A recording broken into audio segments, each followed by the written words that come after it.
Time now for the NTV Sports Desk. The Kearney Bearcats got over the hump on Saturday, beating Lincoln's Pius for the first time since 2019. Tonight, they're going up. It only gets tougher as they're going on the road against top-ranked Millard North in the A2 final. To Omaha, where two-time defending state champs got things going from distance early as Elijah Gaith buries the triple. But here come the Bearcats as Ben Johnson steps in the passing lane. He takes this one coast to coast to cut the Mustangs' lead to 1. And Kearney, just like the Counting Crows, is hanging around as Trevian Beckman feeds Asher Endorf, who works a low post to perfection. But that would open up as the sophomore Derek Rollins, he struggles, gets in the lane, he hits it in for 2 as the Mustangs are headed back to the state tournament for the 4th straight year as they win the A2 district final 75-66. Adams Central heading west to Gothenburg as they face Ogallala in the C1-2 district final. Jaden Techmeyer attacks the defense, drops it off to Decker Shestack as he would get AC started early.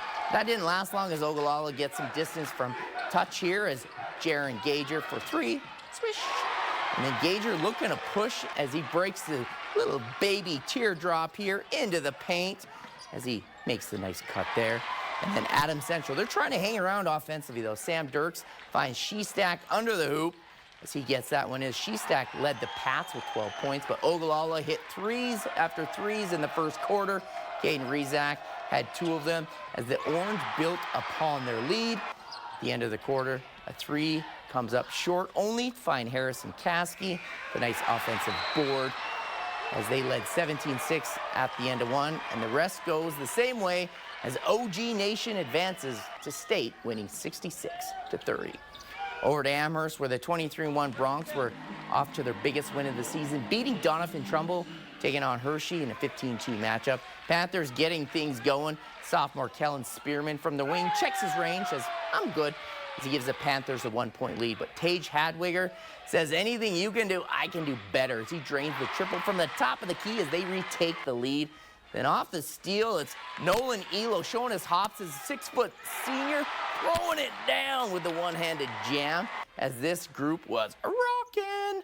The Broncos playing some defense now as Hadwiger gets beat, but not the reach as he rejects this one. And if some is good, more is better. Carter Riesland, he's going to join the block party ahead. Scout Simmons finds Elo out in transition as he finishes off as the Bronx cruise to the 65-34 win and advance to state next week. Let's transition now to Class D, where the D2-1 district finals, it's top-ranked 1-loss Shelton Bulldogs were tangling with Medicine Valley Raiders. Let's pick this one up second half. Shelton looking up big as they're looking to close this one out, doing the little things like crashing the board. As Riley Bombeck does that, he gets the putback for 2. And then it's Ashton Simmons out in transition. Look at these handles. He has senior gets the nice lay in there. 2 points there, 4 points on the credit. And then credit the Raiders as they weren't giving up. Joseph Brown drives to the lane. He gets the hoop and the harm as this team fought hard in the end. But Shelton, much like their pulled pork sandwiches, are the real deal. As Simmons buries another trifecta as the Bulldogs are back-to-back D2-1 district champs. Feels pretty good, back-to-back. Just pretty excited. It's kind of been, basketball's always a long season. This one's been interrupted a lot by snowstorms and just a variety of different things. It's just exciting postseason time. Feels good. I mean, we went back-to-back for the first time since like the 20s, so that's good. The goal was to place, but now we're thinking we want to win it. And on to McCool Junction, heading to Elm Creek, where the Buffaloes are hosting the D1-4 final. Final minute of the second quarter, Carson McDonald to Trent Neville in the corner. He cuts the deficit in half as McCool Junction trailed 21-18 at the half. Third quarter, they get the touch inside, and the harm is a free throw is missed though. And then Elm Creek breaks the seal in the third quarter behind the jump through by Cade Sint. And the bank and the boot is good. It's exactly what Buffalo's needed. Trent Watkins dials this one up for 3. Splash, rattles that one home. Part of a 7-2 run, including Sint's miss on the break, and back-to-back is it's Carter Erickson off the board, crashing it. Elm Creek's headed back to state for the first time since the 2018-19 season, knocking off McCool Junction 50-36. And finally tonight, Dundee County Stratton looking for a return after finishing 4th last year. Up 9 in the fourth quarter that continues to break the press against Humphrey Lindsay Holy Family as Jackson Kirchel giving them some breathing room there. And then the bounce pass here through the wide open backdoor. Ethan Latta finishes this one here. Nice bucket there. Tigers did not give up, though, over the final 4.5 minutes as Alex Englot and DCS pulls away. DCS returns to state with the D15 district title, 51-36. The Cook boys haven't been to state since 2009, while York searches for its 43rd appearance. Garrett Ivey gets an ISO, tops it off. Key mixes it in and buckets there. And then Jacob Gomez-Wilson likes the ISO ball too as he throws down the nice crossover as he gets to the rack.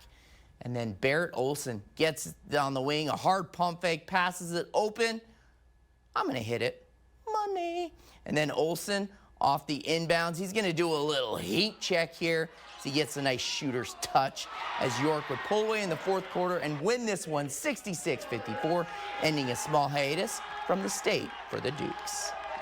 We've been playing and working so hard for this, for so long, and we've had a rough past 3 years, and to come out here and finally get it done and head to Lincoln is pretty awesome, and I'm just proud of the guys who played hard, and it was just a great feeling to get out there and win. Obviously, we've been playing a long time together, and this is always our dream to make it to state, and we haven't had a whole lot of success in our earlier years, but I'm really happy to be able to finally go to state and try to go as far as we can. It's been a while, and it seems like the kids worked so hard.